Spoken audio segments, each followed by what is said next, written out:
Vous voulez monter un Hackintosh mais vous ne savez pas vraiment comment faire? Je vous rassure, j'étais comme vous il y a encore quelques mois, et après avoir installé macOS sur à peu près tout ce qui bouge, je vais vous montrer les choses à savoir ou encore comment faire.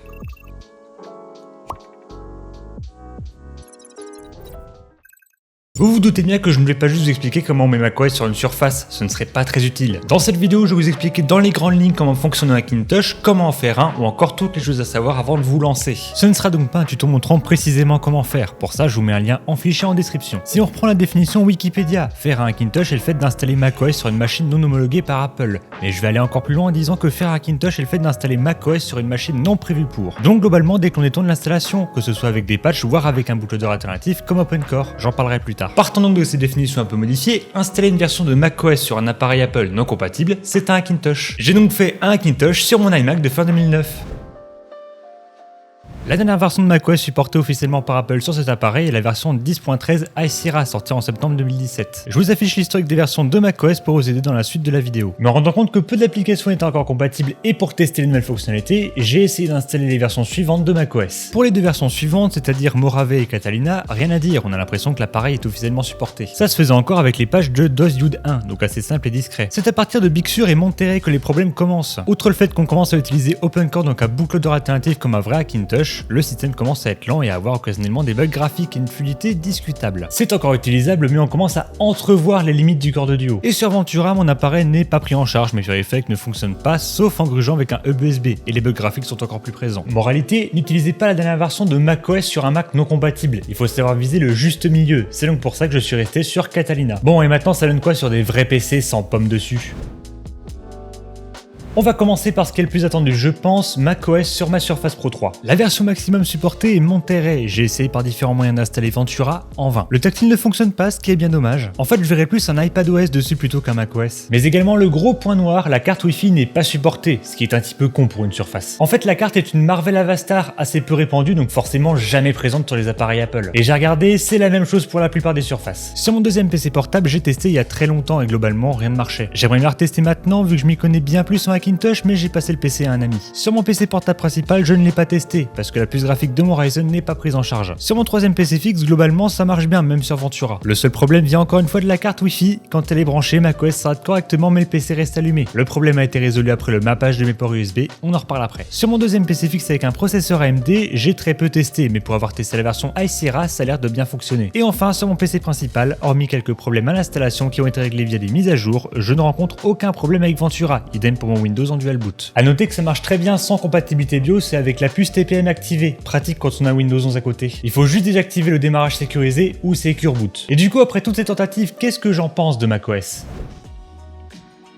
J'ai noté quelques points que j'apprécie et d'autres que je n'apprécie pas sur macOS. On va commencer par ce que j'aime. Le dézippage automatique des fichiers, très pratique. La cohérence globale du système, que ce soit les icônes et les applications, ça change de Windows. La connexion à un compte Apple non intrusive. À l'installation, on n'est pas obligé de se connecter avec, le tout sans insistance. Et même si on se connecte à son compte, on peut quand même personnaliser son nom de compte, son nom de dossier personnel et son mot de passe. Parce que ça m'énerve d'avoir les 5 premières lettres de mon mail en nom de dossier personnel sur Windows. Et pour finir dans ce que j'apprécie, pas d'histoire de verrouillage de pavé numérique. Quand on appuie sur les chiffres, ça met des chiffres. Et maintenant, ce que je n'aime pas. L'expérience de saisie, je suis obligé de défoncer ma touche verrouillage majuscule pour mettre une majuscule, le tout sans témoin lumineux, ce qui fait que la moitié du temps j'écris en majuscule. Je trouve que les extensions d'application sont très bordéliques. D'ailleurs, je suis le seul à trouver que monter des lecteurs DMG c'est très con. C'est comme si sur Windows, pour installer une application, on devait monter une image ISO. Toujours sur les apps, vous trouvez que le contrôle de compte utilisateur sur Windows est chiant. Sur macOS, vous devez très voire trop souvent taper votre mot de passe. Et quand vous voulez lancer une app d'un développeur inconnu, vous devez aller dans les paramètres, dans sécurité, descendre jusqu'à trouver l'application, cliquer sur ouvrir quand même, cliquer sur oui et pour peu qu'on demande le mot de passe. C'est le seul système qui m'incite presque à mettre un mot de passe non sécurisé. Pour terminer sur les applications, parlons bloatwares. J'en vois beaucoup qui râlent sur Windows parce que quelques applications ne se les installent pas directement depuis les paramètres. Encore une fois, n'allez pas sur macOS. Parce que contrairement à Windows, vous pouvez le faire facilement via l'invite de commande ou des applications tierces, sur macOS, vous n'avez plus aucun moyen depuis Catalina de désinstaller les applications natives. Et je m'en fous de l'application échec ou bourse. J'ai un peu l'impression que la communauté macOS est un peu la même que celle des iPhones, c'est-à-dire laisser passer les choses qui ne passeraient pas du tout sur Windows ou Android.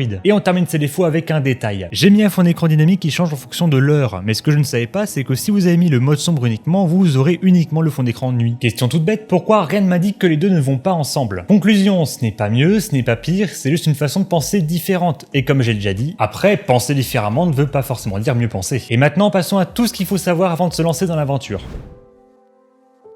Quelques trucs à savoir avant de vous lancer. Je vous conseille très fortement de vous renseigner sur le modèle précis et ou les composants de votre PC, comme le modèle de votre processeur, la carte graphique ou de la puce graphique intégrée, le contrôleur Ethernet, la carte sans fil et le codec audio de votre carte son. Avec ça, vous pourrez partir sur une bonne base. Je vous affiche les composants de mon PC si ça peut vous aider. Si comme moi vous utilisez macOS ou encore Linux en dual boot avec Windows, l'heure sur Windows se décale d'1 à 2 heures quand on démarre dessus. Ça se règle via l'éditeur de registre, je vous affiche la manipulation à l'écran et vous avez un lien en description. Toujours concernant Windows, si comme moi vous utilisez un autre disque dur pour les données en format NTFS, utilisé sur Windows, il sera monté par défaut en lecture seule, assez embêtant. À partir de la version El Capitan qui commence à un peu dater, vous avez une limite de 15 ports USB. Là j'en vois certains me dire que 15 ports c'est déjà beaucoup et que peu de personnes en ont autant sur leur PC. Oui, mais je ne parle pas de ports physiques mais de ports logiques. Prenons par exemple un port USB 3. Vous avez certes un port physique, mais macOS va considérer que vous avez deux ports logiques. Un port pour les appareils USB 2 et un autre pour les appareils USB 3. Et quand vous branchez un appareil, le système va automatiquement sélectionner le bon port logique. A noter que certains ports internes à votre carte mère comptent aussi comme un port USB. Si je prends mon PC, ma carte Wi-Fi utilise un port USB interne pour le Bluetooth et MSI Mystic Lite en utilise un également. Le problème est que macOS va détecter plus de ports, dont certains qui ne sont reliés à rien. Sur mon PC, macOS m'a laissé une liste de 26 ports et comme vous l'avez compris, ne va prendre en compte que les 15 premiers. Problème, les ports logiques pour l'USB 3 étaient après les 15 premiers. C'est pour ça que quand je branchais une clé USB 3, elle n'était pas reconnue, à contrario de mes clés USB 2 qui elles marchaient sans problème. C'est d'ailleurs pour cette raison que j'avais des soucis à l'installation de macOS, tout simplement parce que ma clé USB n'était plus reconnue. Un conseil que je peux vous donner est soit d'utiliser une clé USB 2, soit une clé USB 3 sur un port USB 2. C'est donc pour ça qu'il faut mapper ces ports USB afin de retirer tous les ports inutiles et n'en garder que 15. Sur mon PC principal, je me suis retrouvé avec 16 ports, dont un que j'ai dû sacrifier. J'ai d'ailleurs réalisé un tuto sur la chaîne secondaire pour vous aider à mapper vos ports USB. Je ne vous parle même pas du PC 3, celui qui ne s'éteignait pas parce que lui c'était une vraie salade de ports. Je vous mets un logiciel qui permet de le faire facilement en description tout en précisant que ça ne marche qu'avec les cartes mères Intel. Toujours depuis le Capitan, Apple a implanté les 3 lettres tant redoutées, le SIP pour la protection de l'intégrité du système. Pour utiliser certains patchs, il vous faudra désactiver soit complètement, soit quelques parties du SIP. Ça se change dans les paramètres de démarrage, juste ici. Je vous affiche quelques valeurs qui pourront vous être utiles. Un autre problème récurrent est l'absence de DRM sur macOS et Safari, ce qui fait que par exemple Prime Video ne marche pas via l'application de bureau et depuis Safari. En revanche, sur des navigateurs basés sur Chromium, vous n'aurez pas ce problème. Problème qui m'est arrivé sur chacun de mes Macintosh sans raison, les fonctionnalités d'Apple comme iMessage ou encore Handoff ne fonctionnent qu'après quelques jours. Inutile donc de faire plein de manipulations, la meilleure option reste d'attendre. Si comme moi vous utilisez deux périphériques audio en jack, un seul sera reconnu dans macOS, ce qui fait que si je veux utiliser mes enceintes, je dois débrancher mon casque. Je pense que ce problème vient du fait que macOS n'ait pas été prévu pour cette utilisation étant donné que vous n'avez qu'une seule prise de jack sur les appareils Apple. Et maintenant faisons un petit tour dans le monde merveilleux de la compatibilité matérielle. Je ne vais pas entrer dans les détails, pour ça je vous conseille les excellents guides d'achat de Dortania. Je vais juste vous donner les grandes lignes afin de bien vous orienter. Concernant la carte mère, la RAM ou encore le stockage, globalement tout fonctionne à l'exception de certains SSD NVMe. Pour les processeurs, globalement tous les Intel fonctionnent. Pour AMD, vous pouvez sur certains modèles, mais vous risquez de perdre certaines fonctionnalités. Je déconseille donc. Pour les cartes graphiques, ça devient amusant. Pour les puces graphiques Intel, globalement ça marche. Les puces AMD quant à elles ne fonctionnent pas. Pour les cartes dédiées AMD Radeon de moins de 5 ans, du côté des RX Vega et RX 5000, tout fonctionne. Et pour les RX 6000, à l'exception de certains modèles comme les 6700 XT, 6750 XT ou encore 6950 XT, toutes les cartes fonctionnent également. Je vous déconseille les cartes Nvidia. Toutes les cartes RTX et GTX 1600 ne fonctionnent pas. Les cartes GTX 1900, 745, 750, 750 Ti, 500 et 400 sont supportées jusqu'à Sierra. Seules les cartes GTX 600 et 700 sont supportées jusqu'à Big Sur. Pour le sans fil, les cartes Broadcom sont supportées nativement. Pour les cartes Qualcomm Atheros, vous n'avez rien au-delà d'Sierra, encore lui. Les cartes Realtek et Intel sont supportées officieusement. A noter que pour Intel, vous avez le choix entre un pilote plus stable mais sans les fonctionnalités Apple et l'autre moins stable mais avec toutes les fonctionnalités. Pour ma part, je n'ai pas testé le premier et le second marche bien. Vous l'avez donc compris, le must-have pour se faire un Macintosh est un processeur Intel, une carte graphique AMD Radeon ou la puce intégrée Intel et une carte sans fil Broadcom ou Intel. Une fois que vous avez votre matériel, passons au vif du sujet. Comment ça fonctionne ? Pour commencer, il faut choisir le bootloader qui sera la base de votre projet qui va émuler le firmware d'un vrai Mac. A l'époque, la plupart utilisaient Clover qui était le plus répandu et je pense le plus connu. Puis est arrivé OpenCore qui l'a majoritairement remplacé, à l'image de Discord qui a remplacé Skype il y a quelques années. Pour imager tout ça, rappelez-vous du slogan de Discord il y a quelques années. Il est temps d'abandonner Skype et TeamSpeak, que l'on pourrait remplacer ici par il est temps d'abandonner Clover. Il faut dire que globalement OpenCore est mieux sous tous les points, on se rapproche plus d'un fonctionnement d'un vrai appareil Apple. macOS est moins modifié, c'est plus rapide à démarrer, plus stable, supporte plus de versions et supporte mieux les mises à jour, pas besoin besoin de désactiver la protection du système, le démarrage de votre système est mieux pris en charge et on a un meilleur support par la communauté et les développeurs. Donc à moins d'avoir une raison précise, je vous conseille fortement OpenCore. Sur la clé USB d'installation et sur le disque qui accueillera macOS, vous avez une partition avec le système qu'on ne touchera pas, puis la partition EFI sur laquelle on met un dossier du même nom, et c'est dans ce dossier que tout commence. On va passer le dossier boot pour directement se concentrer sur le dossier OC. Dans ce dossier, qu'est-ce qu'on trouve? Le dossier ACPI qui contient les correctifs du système. Vous avez un tableau avec les correctifs ajoutés en fonction de la génération de votre processeur. Le dossier driver qui contient les entrées du menu de démarrage, comme l'entrée permettant de réinitialiser la NVRAM, quasiment indispensable. Le dossier kext, sans doute le plus connu, qui contient les kext. Vous voyez ça un peu comme les pilotes sous Windows. Là encore une fois, les kext à ajouter dépendant de vos périphériques. Par exemple, pour mon PC, j'ai un kext pour ma carte réseau, mon mappage USB, ma carte sans fil, mais également quelques kext qui sont nécessaires surtout à Hackintosh. Petit tour des kext que vous risquez de croiser souvent. L'ILU pour patcher le système, Apple ALC pour gérer l'audio. Ne pas oublier par ailleurs d'ajouter l'ID de votre codec audio dans les arguments de démarrage. Là pareil, vous avez un tableau avec les bonnes valeurs à tester une par une. A noter que si ce kext ne fonctionne pas chez vous même après l'avoir mis à jour, vous avez Voodoo HDA qui fait la même chose en moins bien. Les retours que j'ai vus mentionnent une moins bonne qualité audio et une moins bonne gestion du volume. Privilégiez Apple ALC. Whatever Green pour gérer la partie affichage. Virtual SMC ou Fake SMC pour injecter toute la partie SMBIOS. Le SMBIOS, c'est la partie où on va faire croire à macOS que vous utilisez un vrai Mac en y entrant un modèle et un numéro de série généré. Cette partie n'est pas à prendre à la légère car le fonctionnement de macOS ne sera pas identique en fonction du modèle que vous allez choisir. Par exemple, ne mettez pas un MacBook Air de 2010 pour un PC fraîchement montant en 2023. Par exemple, pour mon PC principal qui a un i7 10700K, j'ai utilisé les données d'un Mac de 2020 contenant ce même processeur. Pour générer ces données, je vous conseille d'utiliser l'application en ligne de commande GeneSMBIOS. A noter que les infos sur le processeur peuvent être inexactes dans les informations système. De mon côté, il me met un i9 car le modèle de l'iMac que j'ai entré était sorti avec plusieurs gammes de processeurs, mais ça ne changera pas grand chose. Ces données SMBIOS, on le met dans le seul fichier dont je n'ai pas encore parlé, sans l'autre encore une fois l'un des plus connus, le plus long et chiant à configurer, le fichier config.plist. Ce fichier qui est lu à chaque démarrage de macOS est la synthèse de toutes les infos de l'appareil. On y met le fichier SSDT, les kext à charger, les paramètres à appliquer, les données SMBIOS, les données NVRAM et j'en passe. Bon, maintenant c'est bien, on a les infos, on sait comment ça fonctionne, mais concrètement on fait comment?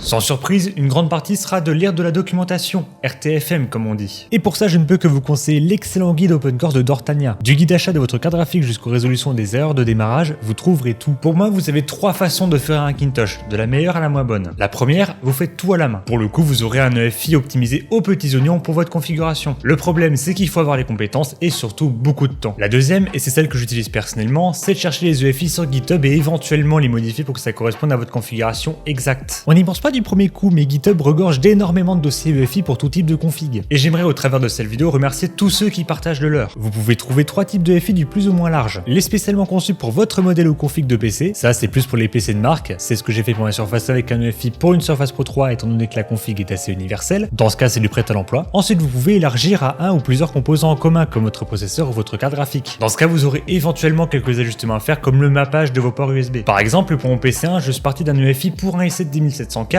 et une RX 6800 XT, donc assez similaire à ma configuration. Et enfin, si vous n'avez toujours rien trouvé, je vous conseille d'élargir à la génération de votre processeur. C'est ce que j'ai fait avec mon PC3 avec un EFI pour les processeurs de génération Haswell de 4ème génération. Et la troisième façon d'entre guillemets faire un Hackintosh, les images Olarilla. Alors oui, je l'ai beaucoup utilisé et ça reste très utile pour tester le Hackintosh ou certaines versions sans trop s'embêter, mais c'est tout. Les images Olarilla sont des images universelles que vous pouvez directement mettre sur votre clé USB comme pour Windows. Et vous n'avez plus qu'à la démarrer sur votre PC, à installer et à copier dans le disque où est installé macOS le dossier EFI disponible sur le site. Bon, déjà les publicités pour télécharger l'image sont très chiantes, non je ne veux pas d'Opera GX. Ensuite les images reposent encore sur du Clover à l'exception du dossier EFI que l'on copie par la suite. Enfin, qui dit image universelle dit plein de kext donc optimisation assez relative et plus de sources de problèmes. Petite précision par ailleurs, si une image ne fonctionne pas pour vous, testez une autre version. Je sais que sur mon PC3 à l'époque, je devais prendre l'image de Catalina et ensuite faire la mise à niveau vers une version plus récente. Pour modifier le config.plist, vous pouvez utiliser l'application Property ou alors OpenCore Configurator sur macOS pour vous simplifier la tâche, tout en précisant que ce dernier est déconseillé dans le guide. Pour télécharger l'installeur de macOS et créer votre clé bootable, soit vous êtes déjà sur macOS et vous téléchargez l'installeur complet de plus de 10 Go comme pour mettre à jour le système, soit vous êtes sur Windows et vous téléchargez uniquement le mode de récupération qui est beaucoup plus léger, moins d'1 giga. La différence entre les deux, c'est que pour le second, quand vous démarrez dessus, ça télécharge macOS que vous avez déjà dans le premier cas, connexion internet obligatoire donc. Et à la fin de l'installation, selon votre configuration, vous aurez besoin d'installer des patchs via OpenCore Legacy Patcher.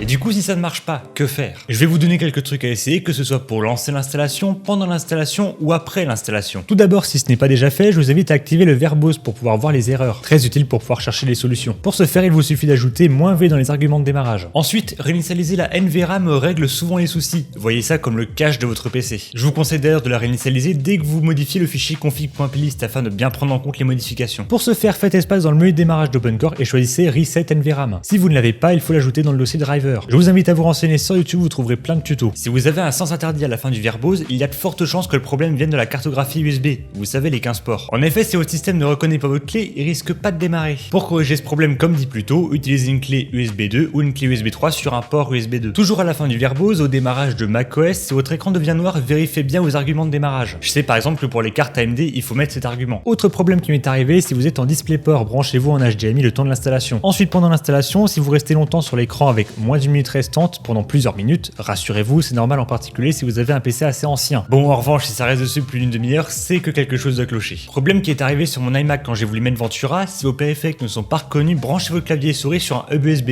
Ne me demandez pas pourquoi, mais ça fonctionne. Et enfin, après l'installation, si vous rencontrez toujours des problèmes au niveau de l'image qui ne s'affiche pas ou des sorties audio qui ne sont pas reconnues, mettez à jour vos textes.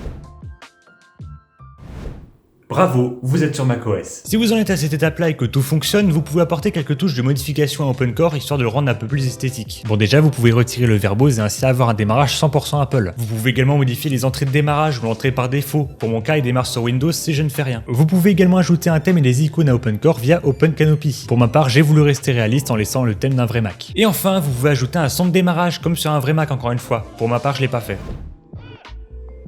Installer macOS c'est bien, le mettre à jour c'est mieux. Je vous invite encore une fois à vous renseigner sur le guide OpenCore, vous trouverez pour tous les composants la version de macOS minimale et maximale qui est supportée. Ensuite, gardez à l'esprit que vous simulez un vrai appareil Apple qui est lui aussi non supporté au bout d'un moment. C'est pour ça que je vous invite également, surtout si vous avez un appareil assez âgé, à vous renseigner sur le site d'Apple pour voir si votre appareil supporte les dernières versions de macOS. Pour OpenCore, c'est un peu plus délicat. Si votre configuration actuelle n'a aucun problème, mettre à jour OpenCore risque de causer plus de problèmes qu'autre chose. En effet, OpenCore est un projet assez jeune et chaque mise à jour apporte beaucoup de modifications, notamment au niveau des options dans le fichier config.plist. Il faudra donc tout revérifier et la moindre petite différence causera des problèmes. Néanmoins, si vous voulez tenter de mettre à jour OpenCore, vous pouvez utiliser l'application Hackinderom. Sur ce, j'espère que cette vidéo vous a plu. Si vous voulez vous lancer dans la voiture Hackintosh, n'hésitez pas à me taguer sur Twitter. Si vous avez des questions, vous pouvez me les poser dans l'espace commentaire. Bonne journée ou bonne soirée selon l'heure à laquelle vous regardez cette vidéo. Salut!